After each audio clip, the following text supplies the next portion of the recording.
네, 안녕하십니까. 오늘 정책토론회 사회를 맡은 대한간호정우회 수석부회장 정정희입니다. 참석해 주셔서 감사드립니다. 저희 사단법인 대한간호정우회는 올해로 세 번째 유권자 정책 페스티벌에 참여하게 되었습니다.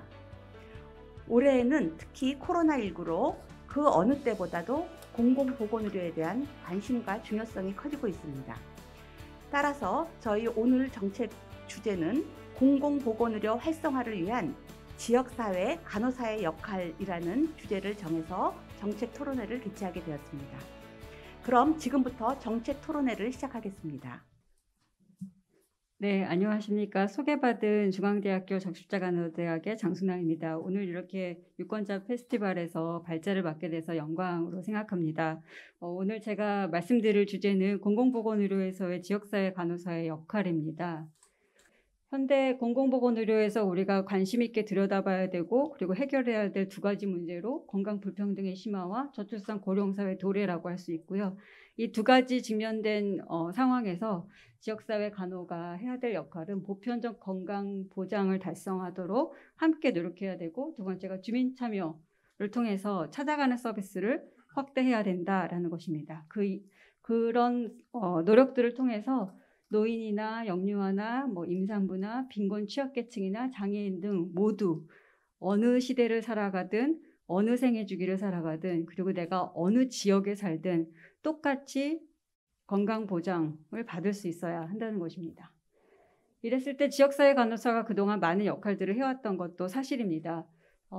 가장 크게는 지역사회 간호사가 만약에 방문 간호사 같은 경우는 건강이라는 키워드로 지역의 주민들을 찾아가고 건강이라는 어떤 키워드를 통해서 건강과 연관된 다른 사회적 결정 요인, 즉 빈곤이라든지 돌봄 제공할 수 있는 가족원의 부족이나 또는 의료 자원의 접근성의 부족이나 이런 부분들까지도 다 같이 이제 복합적으로 말을 걸기를 시도하면서 보다 더 많은 그 보건과 복지와 행정과 이런 서비스들을 연관지어서 연계해서 제공할 수 있는 다양한 노력들을 해왔습니다. 그리고 최근 들어서는 이제 커뮤니티 케어, 즉 이제 지역사회 통합 돌봄에 대한 가치가 굉장히 많이 강조되면서 지역사회 통합 돌봄에서의 지역사회 간호사의 역할 또한 굉장히 중요한 도화선이자 구심점이 되어가고 있습니다. 그리고 최근 들어서는 이제 커뮤니티 케어, 즉 이제 지역사회 통합 돌봄에 대한 가치가 굉장히 많이 강조되면서 지역사회 통합 돌봄에서의 지역사회 간호사의 역할 또한 굉장히 중요한 도화선이자 구심점이 되어가고 있습니다. 그래서 구체적으로 역할과 기능을 좀 정리해봤는데요. 다 말씀드리면 시간이 많이 지날 것 같아서 간단하게만 말씀드리면, 일단 우리 지역, 우리 마을 주민들을 건강하게 만들려면 어떻게 해야 되는지 목표 설정을 해야 되고요. 그러려면은 지역 보건의료 계획을 짤 수 있어야 합니다. 기획할 수 있어야 됩니다. 두 번째로는 데이터를 잘 알고 그것들을 모니터링 할 수 있어야 되겠습니다. 지역사회의 건강 수준을 지속적으로 모니터링 할 수 있어야 되겠고, 세 번째로는 중재사업을 기획할 수 있어야 되고요. 그걸 이행할 수 있어야 됩니다. 네 번째는 효과적인 건강형평성 개선 사업들이 무엇인지를 잘 알고 그것을 직접 수행할 수 있는 그런 기술들을 많이 습득을 해야 되고, 그런 방식으로 우리는 교육하고 훈련돼야 되겠습니다. 그래서 건강 형평성과 관련해서는 이제 여기까지 말씀드리고요. 두 번째는 지역사회 통합 돌봄에 관한 내용입니다. 이것은 이제 저출산 고령사회 도래에 대한 도전에 해당하는 내용인데요. 지역사회 통합 돌봄을 크게 한 4가지 정도의 중요한 어떤 내용으로 정리해 볼 수 있는데요. 건강의료, 요양돌봄, 주거, 그다음에 이제 서비스 연계, 이렇게 4가지 컴포넌트로 구성 요소로 정리해 볼 수 있습니다. 이런 4가지 핵심적인 이제 요소들 그 속에서 지역사회 간호의 역할들은 상당히 많습니다. 이런 많은 역할들 속에서 가장 중요한 역할들을 놓치고 있는 건 아닐지, 혹시라도, 또는 우리가 역할을 하고자 하나 제도가 마련되지 않아서 못하고 있는 거 아닌지를 지금 꼭 살펴봐야 될 때라고 생각이 듭니다. 그런 측면에서 우리가 놓쳐서는 안 되는 요소들이 무엇인가를 먼저 살피고, 그 요소들 안에서 간호사가 어느 역할을 하고 있는지를 좀 살펴보고, 만약에 역할을 못하고 있다면 개발을 해야 되고, 역할을 하고 있는데 그 양이나 질이 부족하다면 그거는 더 개선을 해야 되는 그런 상황에 직면해 있습니다. 일단 첫 번째 문제의식은 뭐냐면 지금 오늘 이 순간까지도 아직까지 해결 안 된 것은 여전히 지역사회에서는 모든 서비스들이 파편화되어 있고 분절적이고 불충분하다는 것입니다.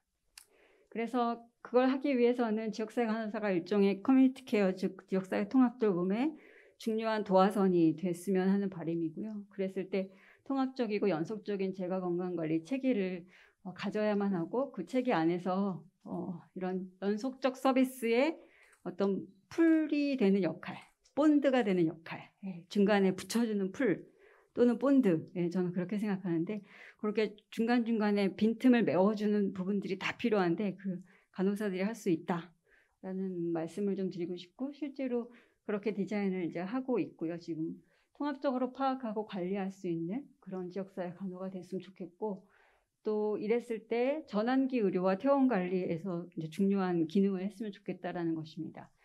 앞으로 코로나19 시대의 공공보건 간호의 역할이라고 이제 나와 있는 여러 논문들을 좀 정리해서 5가지를 말씀드리고 이제 발표를 마칠까 하는데요. 첫 번째는 보건소의 간호사 인력이 확대되어야 합니다. 앞으로 이제 이런 팬데믹을 대비해서도 그렇고 이번 코로나 사태를 통해서 보건소의 간호사들이 얼마나 부족한지도 여실히 이제 판명이 났습니다. 그래서 보건소 간호사 인력이 확대되어야 하고요. 두 번째는 정착되어서 잘 수행하고 있었던 고위험군 건강관리 업무는 중단 없이 언제나 지속되어야 한다는 매뉴얼이 나와야 됩니다.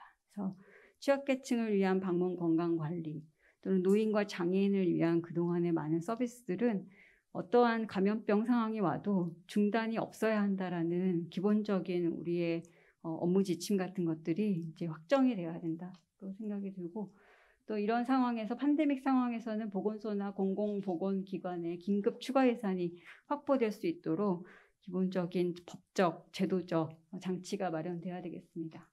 또 긴급 교육훈련과 수당이 이제 필요한데요. 교육훈련에 대한 이야기는 현장에서 너무 많이 나왔습니다. 실제로 교육훈련을 누가 어떻게 시켜야 되는지 굉장히 우왕좌왕했었습니다. 그렇지만 한 번 겪었을 때 또 2번 똑같은 실수를 겪는다면 그거는 말이 안 되겠죠. 그래서 앞으로 이런 상황에서 누가 어떤 교육을 받고 상시적으로 어떤 교육을 미리 받았어야 하는 건지에 대해서 잘 정리해서 앞으로 보건소에서 간호사들이 실제로 건강 업무에서 자기네들의 기술력, 우리들의 기술력에 따라서 거기에 맞는 그런 업무들을 제대로 할 수 있게끔 교육 훈련이 되어야 되겠습니다. 마지막으로 유휴 간호사가 지역사회 간호사로 위기 대응에 동참하도록 유도하는 장치들이 있어야 되겠다라고 주장을 하고 있습니다. 그래서 오늘 제가 3가지 측면에서 말씀을 드렸는데요. 첫 번째는 건강 형평성 제고 측면에서 지역사회 간호사의 역할이 어떻게 확대돼야 되는가.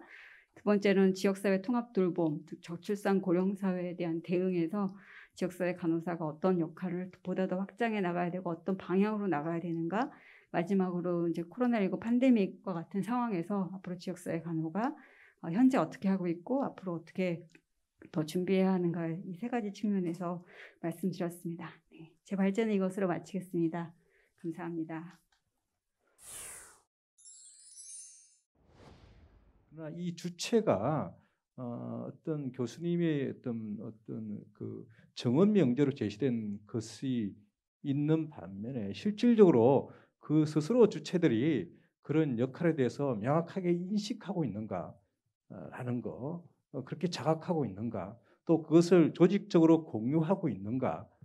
그래서 이것이 이제 역할을 잘하기 위해서는 주체가 한 개인이면서 동시에 하나의 어떤 직군이기도 하고 하나의 정치 사회적인 하나의 그룹이거나 조직이라고 했을 때 우리의 정치 사회라는 게 한 공동체나 한 나라는 여러 다양한 어떤 플레이들이 존재하고 다양한 이해관계자들이 같이 존재하고 거기서 많은 가치 경합이 벌어지는 그런 공간입니다. 그래서 치열한 어떤 가치 경합과 또 역할 경합이 있는 것인데 이런 역할을 내가 이렇게 우리는 이런 사람이야라고 선언한다고 되는 게 아니라 그런 역할을 할 수 있기 위해서는 다른 가치들과 경합해서 자신의 역할을 민주적인 어떤 민주주의 속에서의 담론으로서 설득하고 또 역할 주체들 간에 공유하는 그런 어떤 고민 이런 것이 이제 얼마나 있는가라는 것이고 이런 과정은 결국에는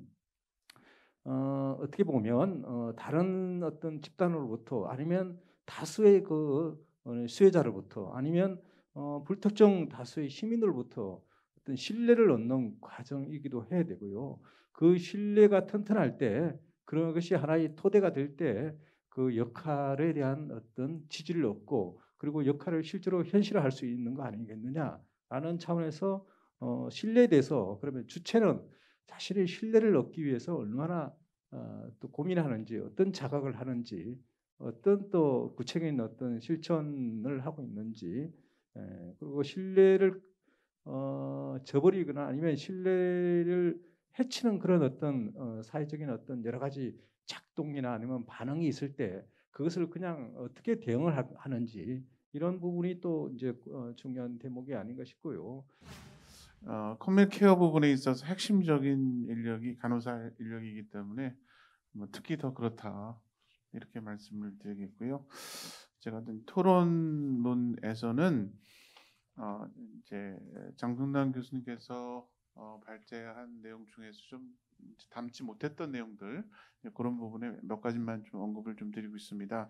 문제는 뭐냐면 제가 보기에는 이제 그렇게 할 수 있는 부분에 대한 역량을 갖고 있는 이제 그룹으로 사회에 있어서 적극적으로 그 역할을 뒷받침해야 되는데 이제 실제로 이제 그렇지 못하다 이런 거죠. 보면은 예를 들면은 보건소에서 그 역할을 한다 그러면은 보건소에서 간호사를 적정하게 뽑고 또 정기적으로 뽑고 거기에 걸맞는 부분에 대한 전문성을 고양할 수 있는 뒷받침을 해줘야 되는데 이제 그렇지 않은 상태이기 때문에 지금 같은 경우는 여러 의료 직종 중에서 아마 현직에 있지 않고 보면은 라이센스를 갖고 있음에도 불구하고 간호사로서 활동하지 않은 비율이 제일 높은 직종이 이제 간호사인 겁니다. 그게 우리의 이제 현실을 반영한 부분이기 때문에 저는 뭐 장순환께서 어떤 걸 할 수 있다, 어떤 걸 책임지고 있다, 뭐 이런 부분에 대해서 많이 말씀하셨는데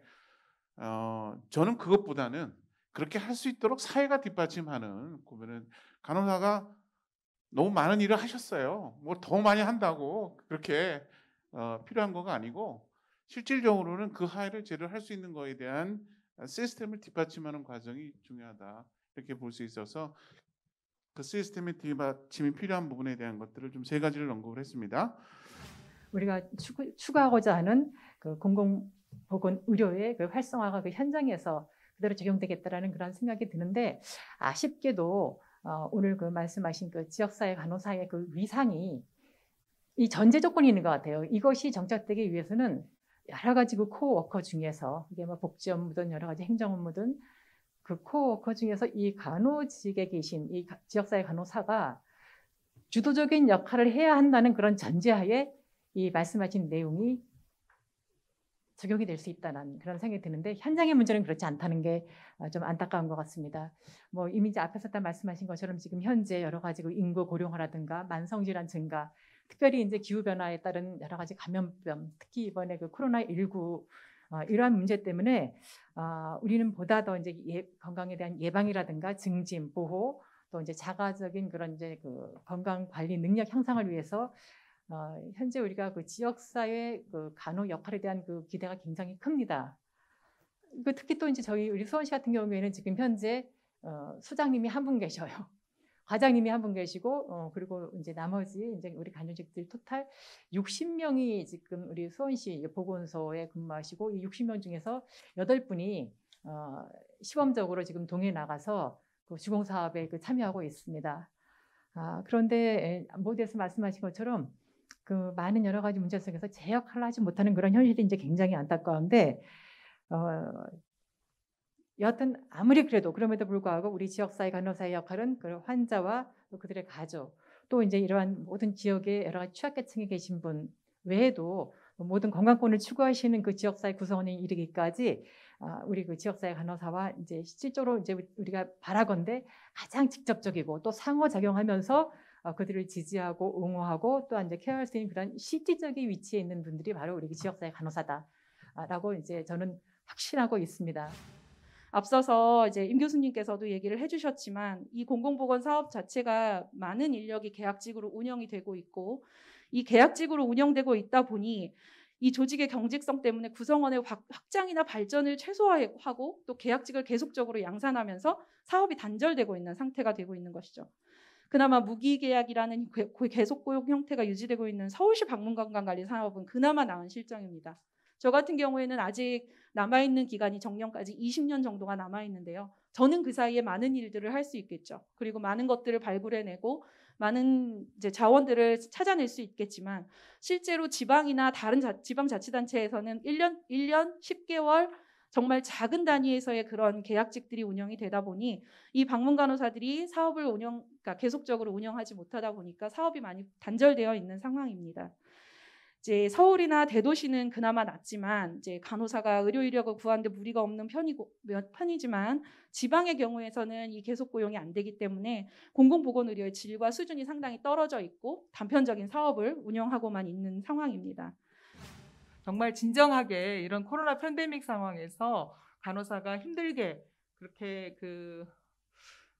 지치게 노력하지 않고 이것이 기회가 돼서 공공의료의 주역이 되는 그날까지 우리 여기에 계신 모든 분들이나 또 이 방송을 혹시 또 들으시는 그런 간호사들이 정말 나름대로 자기 각각 현재 위치에서 또 열심히 노력하고 또 우리 간호정의회가 그곳을 향해서 열심히 나아가는 그런 날이 빨리 오기를 기대합니다. 감사합니다.